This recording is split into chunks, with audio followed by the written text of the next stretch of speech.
Hi అండి. అందరు ఎలా ఉన్నారు, ఏం చేస్తున్నారు?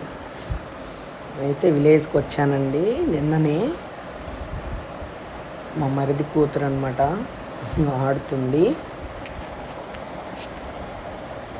పువ్వులు అలా చూసుకుంటూ కోసుకుంటుందన్నమాట. ఈరోజు హాలిడే అని చెప్పి, సాటర్డే కదండి వాళ్ళకి హాలిడే అని చెప్పి ఇంట్లోనే ఉన్నారు మా మరిది పిల్లలు.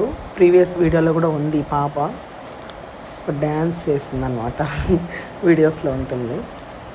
ఇలానే జామకాయలు అయితే అండి 50% అనమాట చిలకలు కొరికేసి ఉంటాయి, తింటుంటాయి. కానీ మేము వాటిని ఏం పట్టించుకోము. ఎన్నన్నా తిన్ని అని చెప్పి, మనకు సరిపడా వస్తున్నాయి కాబట్టి అవి తిన్ని అని చెప్పి వదిలేస్తాము.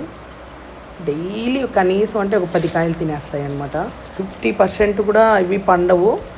ఇంకా 50%లో ఉన్నప్పటి నుంచి స్టార్ట్ చేస్తాయి. అవన్నీ తినేసి మిగిలి మనకు ఏదన్నా దొరికిన కాయలు మనం కోసుకొని తినడం అనమాట. ఎప్పుడు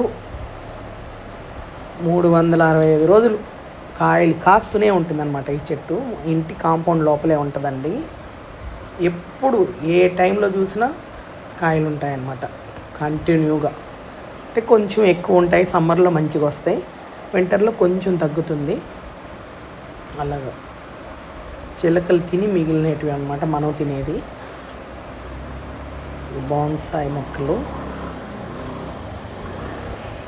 అక్కడ మా అత్త ఆవుల దగ్గర ఉంటాం. ఆవుల దగ్గర ఏదో గడ్డేస్తుంది మా అత్త. ఏం చేస్తున్నావు అని వీడియో తీసుకుంటున్నావు అని అడుస్తుంది. అవునమ్మా అని చెప్పాను. ఇక్కడ కొన్ని ఆవులు ఉంటాయి, అక్కడ కొన్ని ఆవులు ఉంటాయి అన్నమాట. ఊర్లో కాంపౌండ్ కింద కరివేపాకు చెట్టు అండి ఇది. సమ్మర్లో కొంచెం బాగా సమ్మర్ ఇప్పుడు స్టార్ట్ అయింది, ఒక 1 వీక్ నుంచి బాగానే ఉంది. ఇక్కడ ఎండలు అంతా బాగున్నాయి చిత్తూరులో. అసలు చిలకలు ఎలా కొరికేసినాయంటే అండి, విపరీతమైన కాయలు అన్నమాట చిలకలు కొరికింది. మా సిస్టర్ వచ్చి ఆ కాయ కట్ చేసుకొని తింటాను నేను అని చెప్పి ఆ చిలక కొరికిన కాయే కోసుకుంటుంది అనమాట ఆ పిల్ల. అది వచ్చి ఇందాక తినేసి వెళ్ళింది, చూసింది ఆ పిల్ల, అదే కోసుకొని నేను తింటానని కోసుకుంటుంది అనమాట మా రెండో చెల్లెలు. మీరందరూ ఎలా ఉన్నారు, ఏం చేస్తున్నారు? సగం తినేసిందనమాట. అది చూపిస్తుంది నేను సగం తింటాను అని చూపిస్తుంది.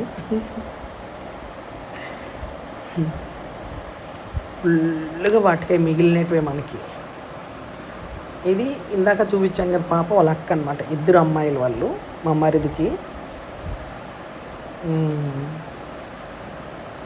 ఇది పాడైపోయింది పెద్దమ్మ, కోసి కింద పడేస్తానంటుంది.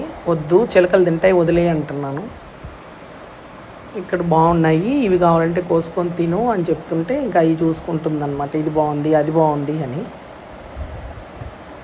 పిల్లలు ఇక్కడే స్కూల్ బస్సు కూడా వీళ్ళ ఇంటి ముందే ఎక్కుతారు పిల్లలు, విలేజ్లో వాళ్ళందరూ కూడా. వాళ్ళు కూడా కోసుకుంటూ ఉంటారు అప్పుడప్పుడు. వాళ్ళకి కూడా ఇస్తూ ఉంటుంది మా చెల్లి కోసి. మొన్న ఒక 1 మంత్ ముందు కట్ చేసింది కదండి, చూడండి ఎంత బాగా మంచిగా వచ్చేసాయి అనమాట ఫ్లవరింగ్. ఇప్పుడు సమ్మర్ స్టార్ట్ అయింది కాబట్టి ఫ్లవరింగ్ చాలా బాగా వచ్చాయి. ఆవిడ కాన్సెప్ట్ ఏంటంటే వీటిని మంచిగా రౌండ్గా షేప్ చేయాలి అనేది అనమాట. ఆవిడ ఖాళీ ఉన్నప్పుడల్లా ఆ షేప్ చేస్తూ వాటిని పెంచుకుంటూ అట్లా ఉంటుందన్నమాట.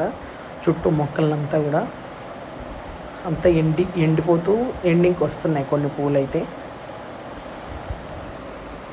అదనమాట అండి విలేజ్లో సంగతులు. ఇదైతే చూడండి ఒకే గుత్తికి ఎన్ని కాసాయి అలా వంగిపోయిందనమాట. చిన్న కొమ్మ ఇది, బయట నాటాలి అంటుంది మా అమ్మ. ఇదేదో ఏంటంటారు, పసుపులు ఆడించుకోవడానికి అలా పెట్టారనమాట వాళ్ళు. మా అమ్మ పెట్టింది ఎండలో. పిల్లలు ఆడుకుంటున్నారు, అదేదో దాంకుంటుంటే ఇది అలా క్లోజ్ చేస్తూ అట్లా ఆడుకుంటూ అలా ఉన్నారనమాట సరదాగా ఇంట్లో. ఎదురింట్లో అమ్మాయిది బర్త్డే అయితే నైట్ ఇచ్చారు కేకు, అది బాక్స్లో పెట్టి ఫ్రిడ్జ్లో పెట్టాను. అది ఇప్పుడు తింటున్నారనమాట. వీళ్ళు నైట్ తిన్నాను చెప్పేశారు. వాళ్ళకి ఇచ్చిన అలా తిన్నారు, మాకు ఇచ్చిన అలా పెడితే అవి ఇప్పుడు తింటున్నారు పిల్లలు. తిని పెద్దమ్మ అంటే వద్దు నాన్న తినండి అంటున్నాను. ఓకే బాయ్ అండి.